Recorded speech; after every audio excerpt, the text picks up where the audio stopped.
Okay, so I'm going to start our second book, Patina, and we'll see. Maybe we'll get through the whole series while we're not in school. Chapter 1, to do everything, including forgetting about the race and braiding my sister's hair. Ain't no such thing as a false start, because false means fake, and ain't no fake starts in track. Either you start or you don't. Either you run or you don't. No in between. Now there can be a wrong start. That makes more sense to me. It means you just start at the wrong time. Just jump early and break out running with no one there running with you. No competition except for your own brain that swears there's other people on your heels, but ain't nobody there. Not for real.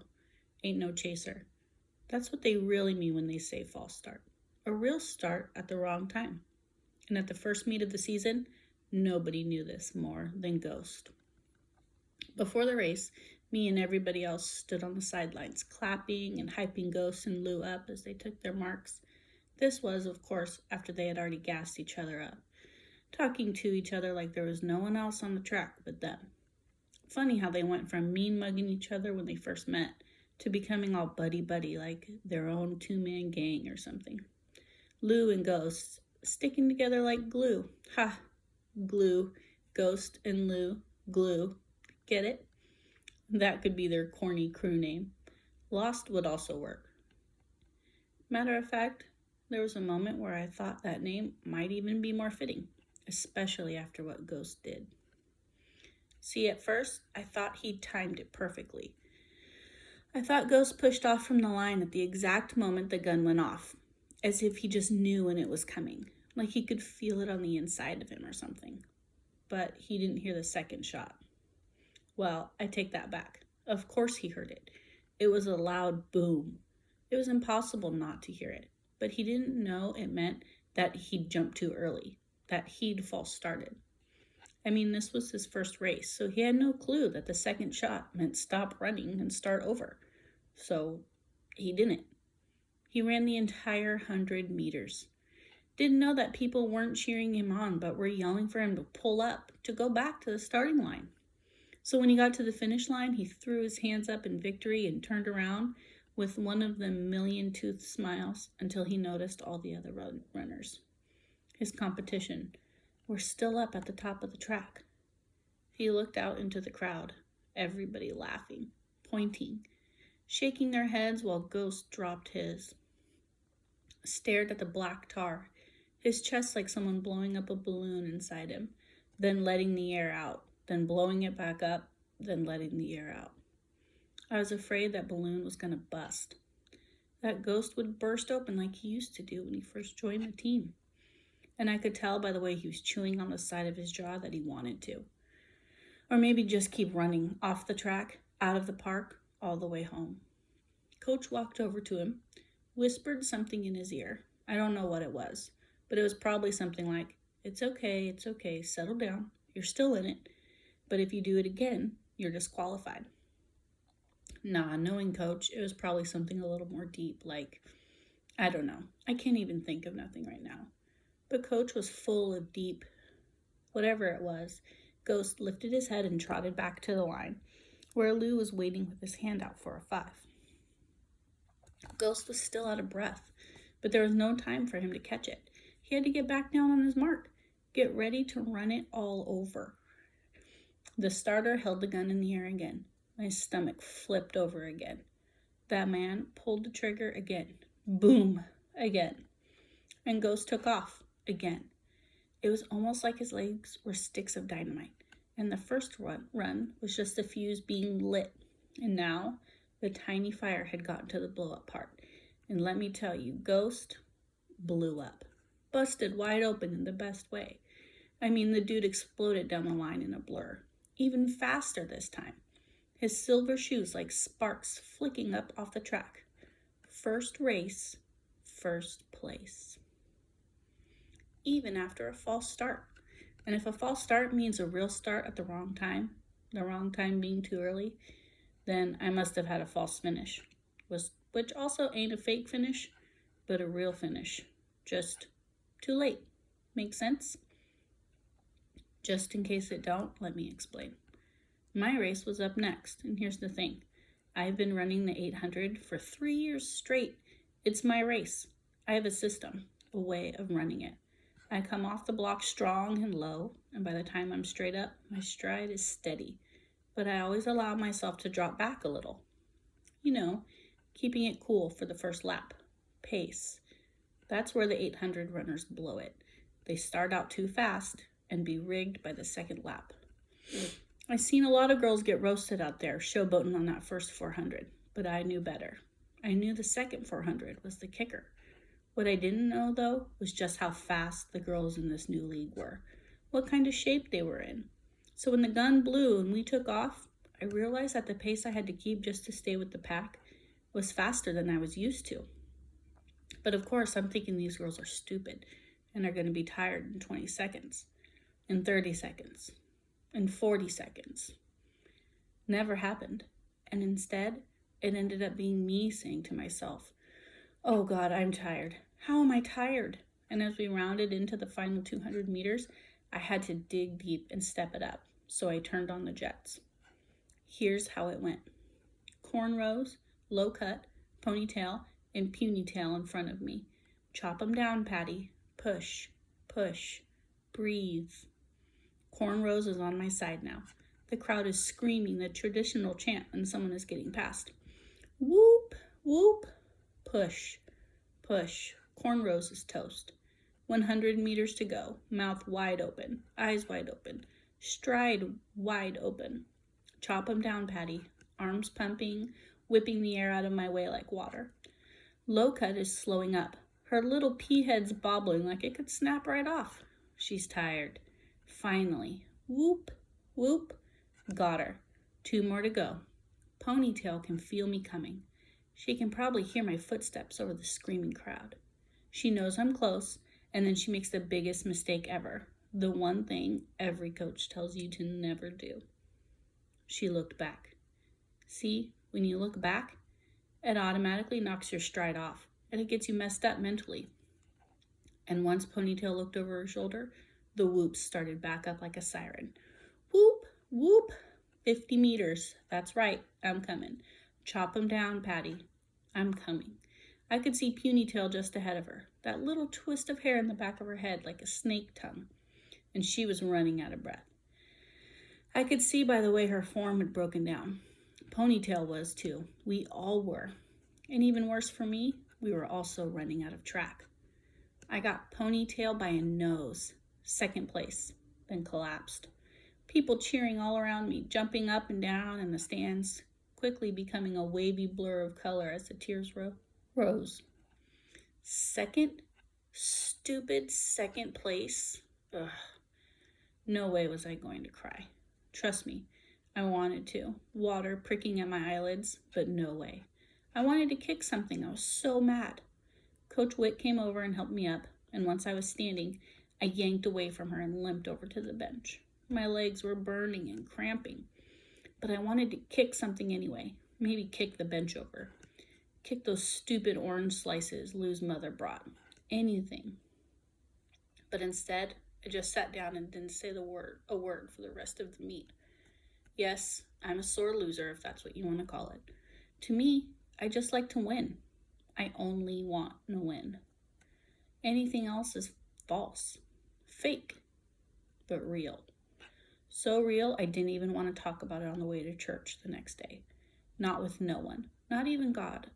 I'd spent all morning braiding Maddie's hair the same way Ma used to braid mine when I was little. Only difference is Ma got fat fingers, and she's used to braiding like she was trying to strip my edges or make me bald. Talking about, gotta make it tight so it don't come loose. Right. But I don't even do Maddie's that tight, and I can knock out a whole head full of hair in half an hour if she sits still, which she never does. How many more? Maddie whined, squirming on the floor in front of me. I'm almost done. Just chill out so I can. I picked up the can of beads and shook them in her ear like one of them Spanish shaker things. And just like that, she calmed down and let me tilt her head forward so I could braid the last section. The bit of curls tightly wound at the base of her neck. I dipped my finger in the gunk on the back of my hand and massaged it into Maddie's scalp. Then I stroked grease into the leftover bush ball, tugging it straight, then letting it go, watching it shrink back into dark brown cotton candy. What colors you want? I asked, separating the hair into 3 parts. Maddie put a finger to her chin, acting like she was thinking. I say acting because she knew what color she wanted. She picked the same one every week.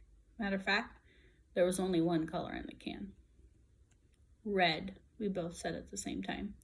Me, of course, with a little more pepper and a little less pep. Maddie tried to whip around and give me a funny face, but I was mid-braid. Stay still.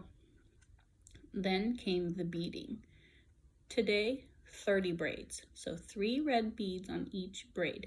90 beads.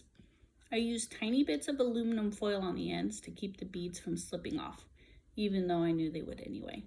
But who got time to use those little rubber bands? Not me, and definitely not Maddie. When we finished, Maddie did what she always did, ran to the bathroom.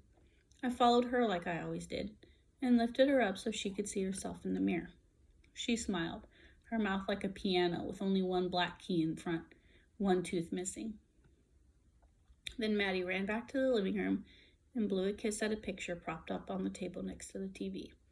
The same picture every time, of me at her age, 6, with a big cheese and missing front tooth and braids, red beads, aluminum foil on the ends. I do Maddie's hair every Sunday for 2 reasons. The first is because Mom Lee can't do it. If it was up to her, Maddie's hair would be in 2 afro puffs every day. Either that or Mom Lee would have shaved it all off by now. It's not that she don't care. She does. It's just that she don't know what to do with hair like Maddie's, like ours. Ma do, but Mom Lee, nope. She never had to deal with nothing like that. And there ain't no rule book for white people to know how to work with black hair. And her husband, my Uncle Tony, he ain't no help. Ever since they adopted us, every time I talk about Maddie's hair, Uncle Tony says the same thing. Just let it rock. Like he's going to sit in the back of Maddie's class and stink face all the 6-year-old bullies in barrettes. Right. But luckily for everybody, especially Maddie, I know what I'm doing. I've been a black girl all my life. The other reason I always do Maddie's hair on Sundays is because when we see Ma, and she don't want to see Maddie looking like she ain't never been nowhere. So after Maddie's hair is done, we get dressed, as in dressed up, all the way up. Maddie puts on one of her church dresses, white patent leather shoes that most people only wear on Easter Sunday, but for us, for Ma, every Sunday is like Easter Sunday. I put on a dress too, run a comb through my hair until it cooperates, ugly black ballerina flats, because Ma don't want me looking fast in the house of the Lord. Then Mommy drives us across town to Barnaby Terrace, my old neighborhood. Barnaby Terrace is fine. I don't really know what else to say about it except for the fact that there's nothing really to say about it. Ain't nobody rich, that's for sure, but ain't nobody really poor either.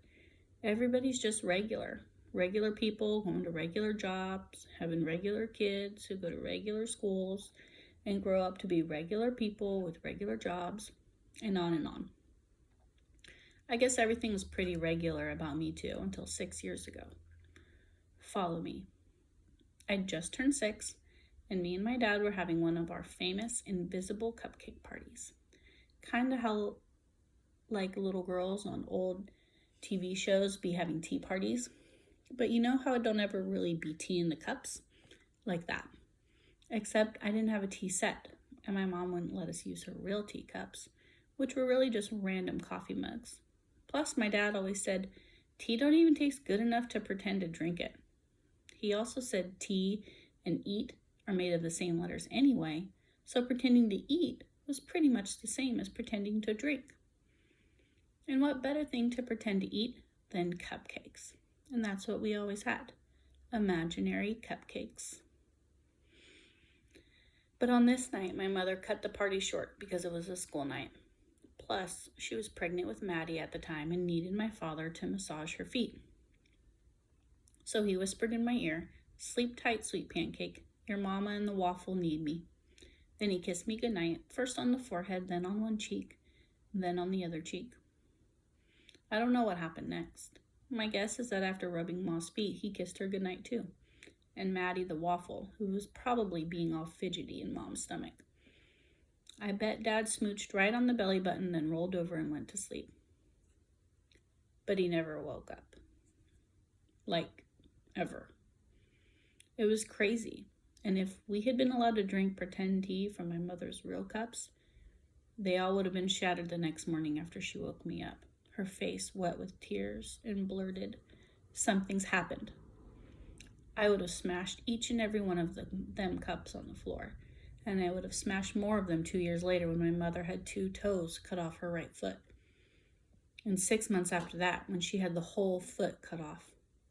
And 6 months after that, 3 years ago, when my mother had both her legs chopped off, which, I'm telling you, would have left the whole stupid cabinet empty, broken mugs everywhere, nothing left to drink from.